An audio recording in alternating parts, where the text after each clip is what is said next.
Losing says something about who you are. Do you blame others? Do you own the loss? Do you analyze your failure or just complain about bad luck? Can you guess the author of that quote? It's Lance Armstrong, the guy who's recently become an expert on the subject of losing. How the Boise State basketball team will respond to Wednesday's overtime loss to New Mexico remains to be seen. The Broncos fell 5 points short to the 19th ranked squad in the country, causing head coach Leon Rice to question a few of his in-game decisions today, including not playing guard Joe Hanstead and perhaps overplaying Derek Marks and Anthony Drimmick. However, Rice said the most important thing to take out of the loss to the Lobos is that there are plenty more close contests on the horizon. The message that we have to understand is that this league, that's the way it's going to be. And you could have 14 more games like that. You know, the team that's ready to compete that night at that spot and does the best job of it is going to get that win.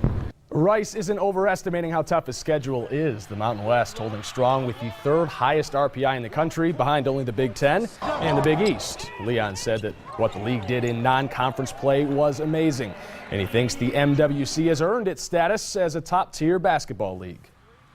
It stands the look test. When I watch all these other games around the country, there's sometimes when I'm like, well, that isn't even close to what we're playing in. 9 of the 10 Mountain West basketball teams are above 500, including Boise State's next opponent, Air Force.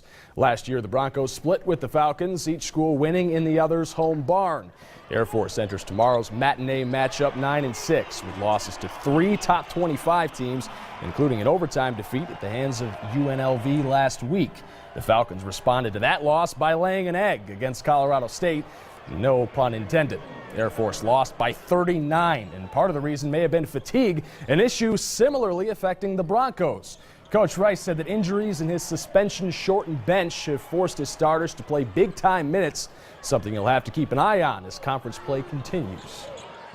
They are competitors, and they want to be out there on the floor, and so they look like, when I sub them out, they look at me like I've lost my mind. You know, as a coach, you just got to try to find ways, because, you know, the slippery thing about that, sometimes if you do take too many guys out, all of a sudden an 8-0 run can end that game, and you got to guard against that.